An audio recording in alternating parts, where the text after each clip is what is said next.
Hello, Chris Lee of Southeastern 14 here to recap SEC baseball from the weekend.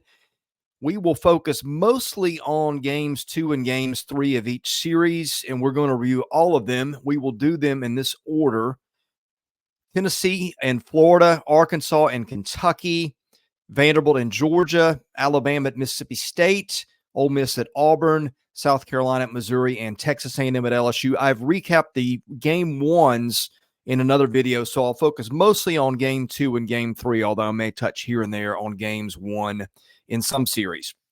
First reminder, this brought to you by our friends at BetOnline, your number one source for all your summer sports this season, from MLB, golf, the NBA, the NBA and the NHL.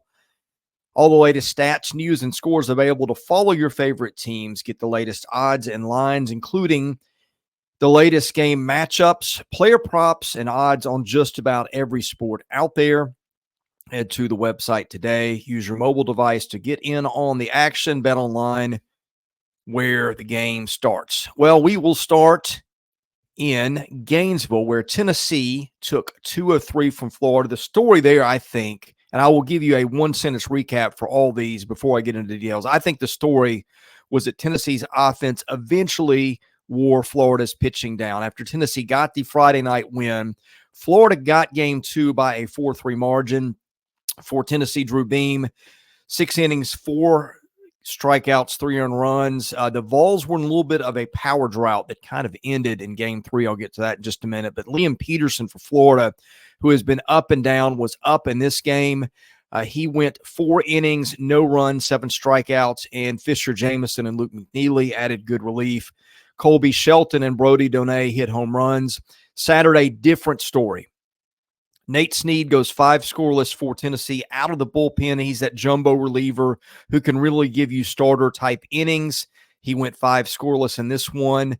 And the Vols found their power again. Christian Moore, Blake Burke, Hunter Ensley all hit home runs in that game for Florida. The pitching, like I said, it just kind of ran out of gas in this spot. Fisher, Slater, Russell all combined to allow 12 earned runs in 2 innings. I think if you're Florida, the encouraging thing is that the pitching was pretty good until that game 3. So you know you got enough to get you through 2 games as that staff continues to get better. But the Vols are a headache to pitch to, as everybody knows. And the dam finally burst in that game 3, which I think was a 7-inning run rule game where Tennessee just got most of its runs there in those 2 innings. Anyway, the Vols moved to number 1 in D1 baseball this week. We'll do our power rankings, and I'll let you know how we settle that here when we get to that later on Monday. All right, Arkansas and Kentucky was probably the biggest series of the weekend in my mind. There were some great series, but if you had to say there's one I really want to see what goes on, I think this would have been it. I think the story here was that Kentucky's pitching rebounded from a couple of rough weekends, and Arkansas, outside of Hagen Smith, that pitching staff looked more vulnerable than it has all year. All right, we talked about Friday when Hagen Smith dominated, and Arkansas won that one 10-3. Again, you can see that in our Friday standalone video, which we did on Saturday morning. On Saturday, Kentucky wins that game 11-3, and this was the start of the pitching resurgence. Dominic Neiman, one of the starters who'd gotten hit hard lately, went 5 1/3, gave up 2 earned runs. The offense did kind of Kentucky things.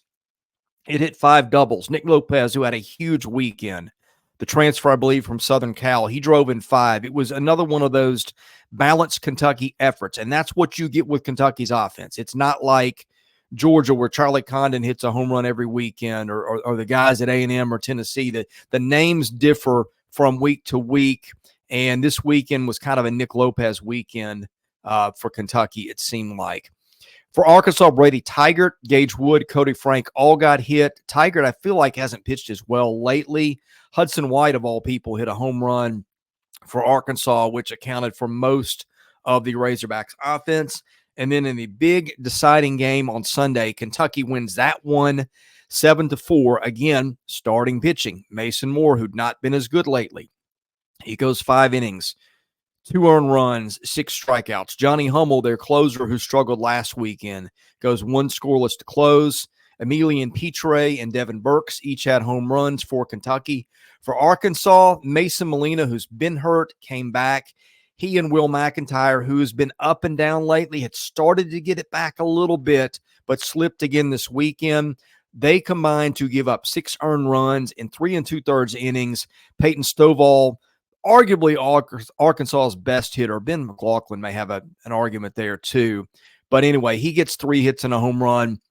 That's kind of the star for Arkansas. Kentucky gets that win, is up to number 2 in the RPI as of Monday morning. Arkansas falls to 3 in the RPI. All right, Vandy at Georgia. This might have been the most astonishing series of the weekend, but maybe not astonishing. If you'd watched both these teams, I called this one ahead of time. I thought this was a bad stylistic matchup for Vanderbilt, mostly because, well, not mostly. First of all, Georgia can just flat out rake. Vanderbilt has trouble with teams that hit a lot of home runs. That's what Georgia is. And it does a lot of that. I mean, it does at other places too, but Foley Field, the Bulldogs are just about unbeatable. And the story here was these teams didn't even look like they belonged on the same field. And Georgia also continued to find a little bit of pitching. We'll get to that in a minute. Georgia wins the Friday opener 10-0 in 7 innings. Saturday, Georgia wins that one 14-4. That was a little concerning early for Georgia because Charlie Goldstein, who's missed some time, left the game in, I think, the 3rd inning with what looked like an arm injury. And so they ended up throwing a couple of guys, but the big one in this one, Colton Smith, goes 4 innings, no earned runs, no runs, period. He's been really good lately. And so I've talked about how Georgia continues to find some pitching. Colton Smith is one of those guys, and he came up big in a spot Saturday where he had to enter the game unexpectedly. The offense does what it does. Charlie Condon hit another home run. He hit 1 in every game this weekend.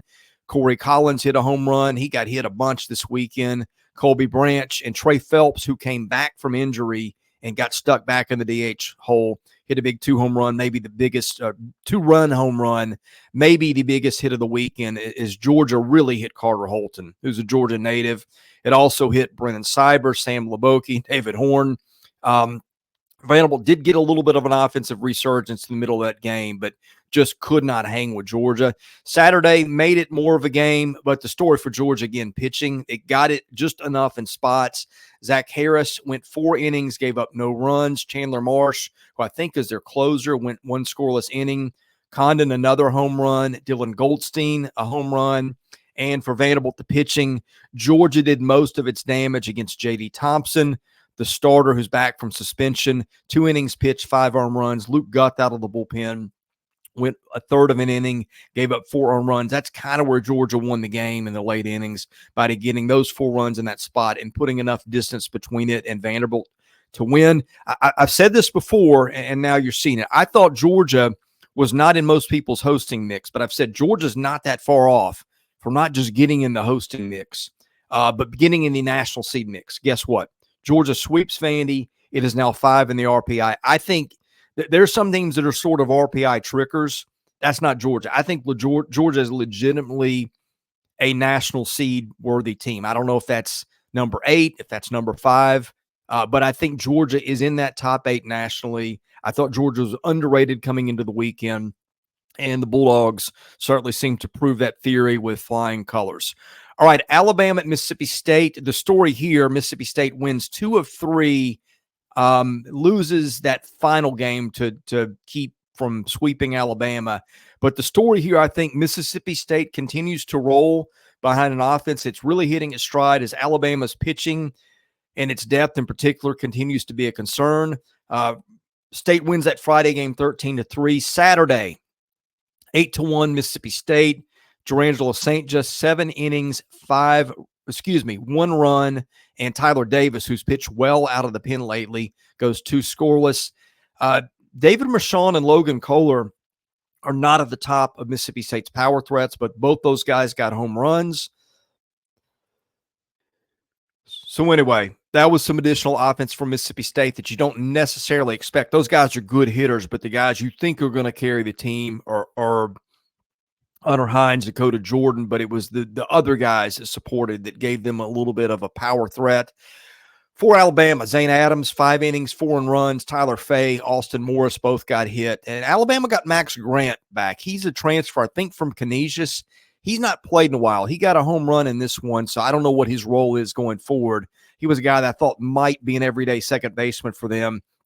But he did get a bomb in this one. Be interesting to see what his role is going forward, because he hit another home run on Sunday as Alabama won 10-5. Ben Hess for Alabama, 4 innings pitched, 1 earned run. Mississippi State went back to Brooks Auger, who was really good last weekend in getting a win against Vanderbilt. This time it didn't go as well. He went 2 innings, gave up 4 earned runs. Kohler had another home run, and Connor Hysack also hit one for Mississippi State, which won the series, is up to 18 in the RPI, and squarely, I think, in that hosting conversation, depending on what happens from here on out. Ole Miss at Auburn. Ole Miss wins 2 of 3. I think the story here, Ole Miss could have used a sweep, but it got better pitching and at least mathematically put itself in position for an NCAA bid. Depending on how it finishes, the Rebels 25 in the RPI as of Warren Nolan on Monday morning. Saturday, after Ole Miss wins 11-7 on Friday, Ole Miss wins that one 5-4. The big story here, Ole Miss had not gotten good pitching from much of anybody lately. Josh Mallitz, who was so good for them 2 years ago, but had not been very good this year.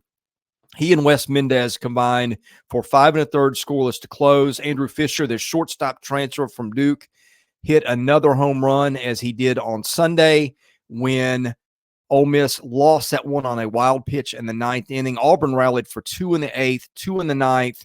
Cam Tilley and Chase Alsop combined for 6 innings of 1 earned run to let Auburn catch up. Ike Irish and Weiss each hit home runs for Auburn, which really needed to win.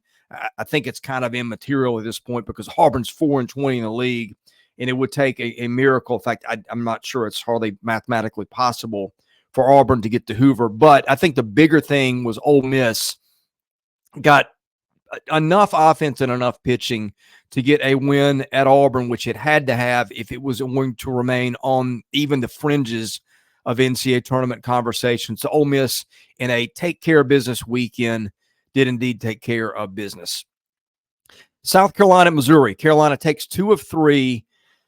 The story here, Carolina got a series win, and that's really all that mattered. It got a 10-2 win on Friday. I think I've already talked about that one. Saturday, Missouri wins that one 8-3. Connor Rustad, Brock Lucas combined for 8 2/3 of 3 earned runs ball after Javin Pimentel got 1 out in that one. He's been a guy that's been out a little bit lately. I think he's their best starting arm, but I don't know what happened there, if there was an injury, but he exited the game in the 1st inning. For South Carolina, Eli Jones, Matt Becker both got hit. They're 2 of their better pitchers. They combined to give up 7 earned runs in 4 innings as Missouri prevailed in that one. On Sunday, South Carolina came back, won that one 9-4. The big story there, their bullpen, which has been a story for them at times in a good way. Garrett Gainey, Connor McCreary, Chris Veach combined for 7 2/3 scoreless. Petrie, Messina, and Dalton Reeves each hit home runs. For Missouri, Ryan Magic, who's one of their probably 3 or 4 better arms, started, gave up 1 earned run in 4 innings, but then Bryce Mayer came in and gave up 6 runs in 3 1/3. That's where that game was lost. For Missouri, Danny Corona, I say keep watching him because he's heating up. The Wake Forest transfer keeps hitting some home runs here and there. He's done that. I feel like last 2 or 3 weeks he's gotten a home run on the weekend. He was a guy that Missouri got out of the portal, was a starter at Wake last year. So as he continues to hit better, that's good news for Missouri. All right, I said Arkansas and Kentucky might have been the story of the weekend, but it could also have been this one. LSU did what nobody else did lately. That stopped Texas A&M, and it did it with pitching that has sneakily gotten better if you've been paying attention. LSU, after winning Friday night's game 6-4, won Saturdays by that same score. Luke Holman goes 5 innings, 3 earned runs. I think the big story in this one, though, Christian Little, who has really struggled for LSU, but started to find it a little bit late, went 3 2/3 inning, gave up 1 run against A&M. That's phenomenal. For LSU, Tommy White and Jared Jones, seems like those guys hit a couple homers every week. They each homered in this game. For A&M, Justin Lampkin struggled again. He has gone 3 innings and 3 earned runs in this one, and A&M didn't hit a home run and got just 5 hits in that Saturday loss. Now, Sunday, the Aggies found the bats again. It was Grohovac, Lavalette, Jackson Appel, Caden Kent, each homered in that game. Chris Cortez went 4 1/3 innings. We've talked about how A&M's got so many guys out of the bullpen that can really get it done. Cortez was the guy this weekend to give them their biggest outing in that Sunday game. For LSU, the pitching's been better, but it kind of fell apart as they got more towards the bottom end of that pitching staff. Nate Ackenhughes had started, but didn't do much. I think he went an inning and 2/3, maybe didn't give up a run, but Dutton, Justin Lohr, Thatcher Hurd, Cam Johnson, Will Helmers all got hit in that one. Aiden Moffitt was really the one guy who threw out well in that one. I think he went 3 1/3 scoreless. But the bullpen kind of collapsed for LSU. But, hey, that's what happens when you play A&M for 3 games. Eventually they are going to get to you, and they got to them on Sunday. Anyway, LSU with a big, big series win over A&M, 9-15, 34th in the RPI. I think if they did the tournament today, LSU would be in. I would certainly put the Tigers in if it were up to me. All right, we'll be back for power rankings this week. We'll do some previews for next week's series. We will recap next week's games. Best way to get all that, hit the subscribe button, hit the like button. That helps our analytics. I'm Chris Lee for Southeastern 14, presented by Bet Online.